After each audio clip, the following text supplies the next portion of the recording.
પરિષદ દ્વારા બકરી નિમિત્તે જે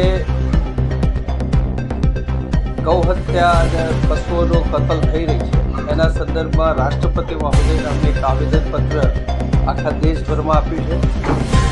રાજ્યપાલ મહોદયને અમે સમય માગ્યો હતો પણ બહારગામ હતા તો અમે મેલથી એમને આ પત્ર મોકલ્યો છે.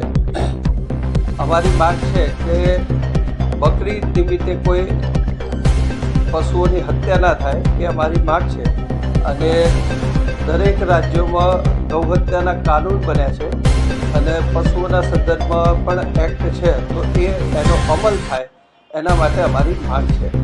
ઘણા પર્યાવરણવાદીઓ કહેતા હોય છે કે ભાઈ હોળી નિમિત્તે પાણીનો વ્યર્થ જે બગાડ કરી રહ્યા છો તો જ્યારે અહીં જાહેરમાં પશુઓની કતલ થાય અને જ્યારે લોહીને એટલું વહેતું હોય ત્યારે એટલો બધો પાણીનો બગાડ તો થઈ રહ્યો છે તો પર્યાવરણવાદીઓને પણ અમારી માંગ છે કે ભાઈ તમે પણ આ સંદર્ભમાં કોઈને કોઈ અવાજ ઉઠાવો અને જાહેરમાં બકરી નિમિત્તે કોઈ કતલે ના થાય અને બીજા બધાને હિન્દુઓને કોઈ અડચણ ના થાય અને કાનૂનનું પૂરું પાલન થાય.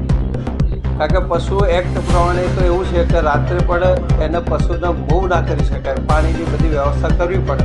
અહીં કોઈ વ્યવસ્થા નથી કરતા અને ટ્રકોમાં આવતા હોય તો ટ્રકોની સંખ્યા પણ બકરાઓની બહુ લિમિટેડ હોય છે પણ આ લોકો ભરચક ભરી લાવતા હોય છે.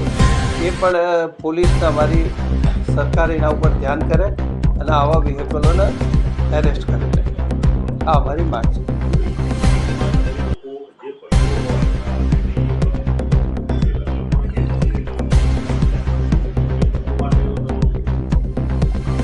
એ પશુઓ કતલખાને પેલું એ થતું હોય, આ તો જાહેર રોડ ઉપર કતલ કરે છે બકરી. એના માટે અમારી માંગ છે.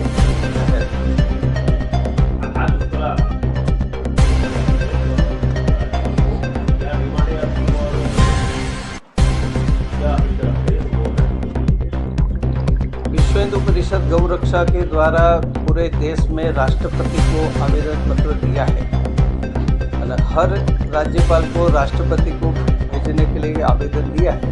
हमने गुजरात में राज्यपाल महोदय हाजिर नहीं थे तो बाय मेल से हमने आवेदन पत्र भेजा है राष्ट्रपति के लिए.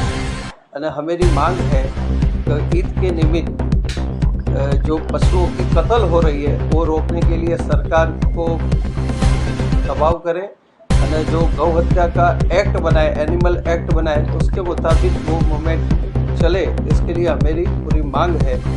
बहुत सारे पर्यावरणवादी आजकल बोल रहे हैं कि होली में पानी का कलर का जो बगाड़ कर रहे, पानी बहुत जा रहा है.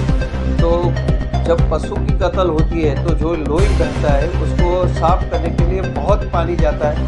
उसके बारे में भी पर्यावरणवादी को कुछ बोलना चाहिए और आवाज़ उठाना चाहिए. ये मेरी मांग है.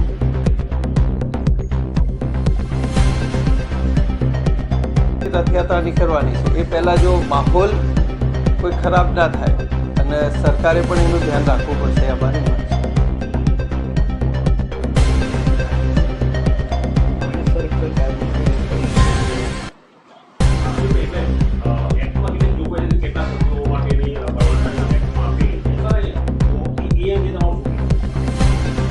એક્ટમાં તો ગુજરાત સરકારનો એક્ટ છે એ કલમો પ્રમાણે છે અને એ જે એનો કાયદો છે બનાવેલો કાયદા પ્રમાણે મૂવમેન્ટ કરે.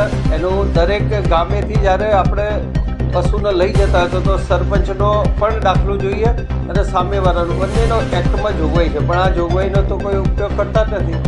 એ લોકો તો અનલિમિટેડ લઈ જવું અને રાત્રે મૂવમેન્ટ કરવી આ લોકોનો અને સીધા ત્યાં આગળ રોડ ઉપર જાહેરમાં ત્યાં જશો તો રોડ ઉપર જાહેરમાં જ એ લોકો બાંધી દે છે.